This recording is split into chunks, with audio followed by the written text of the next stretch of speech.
for the past 30 hours, but something feels wrong. I now know why the flight attendants keep crying. 30 hours ago, I hopped on a late-night flight from New York to LA to go to my favorite furry convention. Takeoff passed without incident, and soon, I was stretched out for a nap across the row. I slept for a few hours. I don't know how long, but I woke up to some severe turbulence. It's possible that the lights in the cabin went out for a moment, but I was so disoriented that it's hard to say. I checked my phone to see that it was 4:03 a.m., which I figured gave me about an hour until we landed. When I looked out my window, I was shocked to see nothing but wide open ocean. My jaw dropped. There's obviously no ocean between New York and Los Angeles. I hit the button to call the flight attendant and spent the next few minutes racking my brain for a lake that could have possibly been big enough to explain what I was seeing. I jumped when the attendant flipped off the light. She was grinning from ear to ear, and tears were pouring down her cheeks. "How can I help you, sir?" she asked. I froze for a moment at her reaction before deciding to just ask my question. "Where are we? Why does it look like we're flying over an ocean?" She wiped her cheeks to clear the tears, still grinning wildly. "Sir, we'll be landing in about an hour."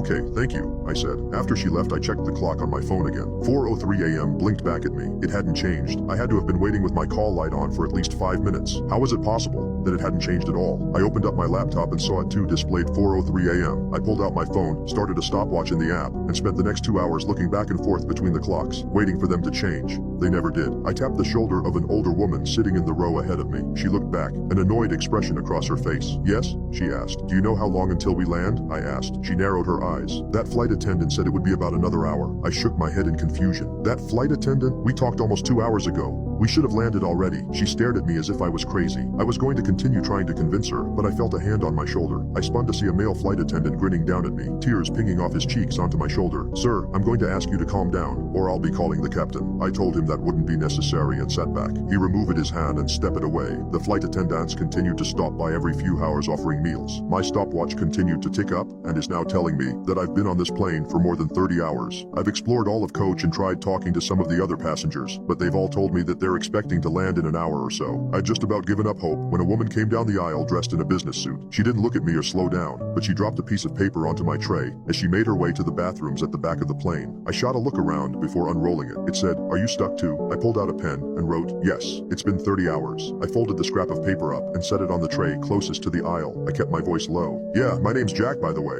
I'd say nice to meet you, but..." She nodded. "I'm Mary. You're wrong. Getting your message was by far the best thing about the past day. I've spent the last day and a half thinking I was alone in this." She paused for a moment, looking up the aisle. When she spoke again, her voice was a whisper. "So Jack, you have any theories on what the hell's going on?" I considered lying, but decided the truth was for the best. "I think we might be dead." Mary shook her head. "Maybe if it were just me, or just you. If this was some cosmic train to hell, why would there be two of us who realize what's going on?" "No idea." Mary pulled out her phone and handed it to me. It displayed the Wikipedia article for flight MH370, the airline that disappeared in 2014. I read through the article carefully. There were dozens of theories trying to explain what happened. They ranged from hypoxia to suicide to aliens. "Doesn't tell us much," I said. "Not much other than that this may have happened before," she said. "How about you? Any theories as to why anyone else can't see what's going on?" We talked it over and realized one thing we had in common was that we were both fast asleep at 4:03 a.m. There's no way we were the only ones asleep at that time though. Maybe everyone else was just napping. I don't know about you, but I was well and truly asleep. The cabin lights flicked off and a dozen red emergency lights in the floor flicked on, casting the cabin in a red glow. The intercom crackled to life saying, "Passengers, please return to your seats. The seatbelt sign is fastened, and we may experience some turbulence. We'll be landing in about an hour." Mary froze. "Should I go back?" she asked. "Maybe they won't notice if you're gone, but maybe they already know and they're just trying to separate us." Mary nodded. "We should stay together. That's a better idea." The intercom crackled again. "Ladies and gentlemen, I am pleased to announce the arrival of the captain. We'll all be given the opportunity to speak with him. Please remain in your seats until he calls you. If you need assistance, don't worry. A flight attendant will happily help you on your way." 4 flight attendants passed through the curtain and made their way down the rows towards us. Grins stretched wide across their faces. They were still crying, but this time the tears streaking their faces were darker. It's hard to say with the lighting, but it looked like blood. My eyes weren't drawn to them though. I looked over their shoulders, at the figure standing near the front of the plane. It was a black silhouette standing beside the cockpit door. It was at least 8 feet tall and pointing towards us with a single finger. It had called us. "The bathrooms!" I shouted. We ran towards the back of the plane, the flight attendants closing in behind us. Blood dripped from their grinning cheeks onto the carpet of the plane. "The captain is here," he said in a perfect customer service voice. His grin widened as he moved towards us. We made it to the bathrooms, jumping into opposite sides. I slammed the door shut and locked it, pressing my feet against the folding center part of the door to keep it closed. They began banging on the door and pulling at the handle. while I fought to keep it closed. "I'm sorry, but you'll both need to speak with the captain," one of the flight attendants said. "Jack," Mary screamed. "Jack, help!" A distinct snapping sound like breaking metal came from her bathroom. She continued to scream as the sounds of struggle migrated up towards the front of the plane, towards the black figure I'd seen. I'd like to say I jumped out and fought them, that I distracted them, or did something heroic. I didn't. She was carried away, and a few short seconds later her screaming was cut off. That was a few hours ago, and I'm still locked inside this bathroom. I keep trying not to think of what they've done with her. The thing at the front of the plane, it didn't seem human. I hope it didn't kill her, not after she was shouting for my help like that. I couldn't take that. I haven't heard any movement outside in a few hours, but I'm terrified to open the door. I'm far from the seat outlets, so my phone's almost dead, and I haven't eaten in way too long. If I go out there, will the flight attendants remember? What if that thing is still waiting for people? I don't have much time to make a decision, but I'll update you all here with what happens next.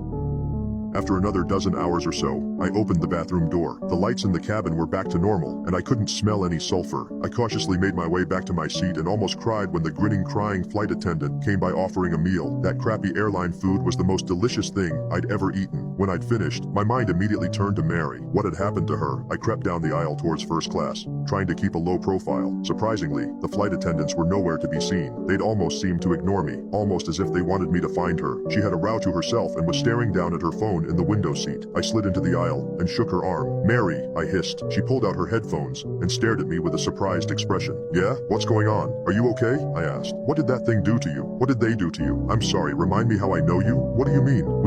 I realized with sinking horror that she had no idea who I was. I fought back tears. "Mary, how long have you been on this flight?" She checked the watch on her wrist. "Well, it's 4:03 a.m., so a few hours at least." She stared at me the same way you'd look at a person claiming they were the second coming of Christ. I finally concluded that suicide was my only option. After my 128 rewatch of Thor Ragnarok, I got to my feet and limped towards the emergency exit. I knew normally the pressure inside the airplane forced the doors closed, but I figured that nothing about my situation was normal. If this didn't work, I'd find some other more painful way to go. I grabbed at the handle and swung it up. To my shock, the door opened easily, though no wind of any kind whipped around the cabin. It remained the standard, slightly too cold temperature that it had been for the past who knew how long. The open door called to me, a black portal out of the plane. I stared at it for a long moment, almost too long. An attendant's hand grabbed my shoulder, pulling me away. In a fit of anger and strength that surprised me, I wrenched away and jumped out of the plane. The wind whipping past my face was almost magical. A new sensation after so many months of the same. The ocean below me grew closer and larger, and I realized that suddenly,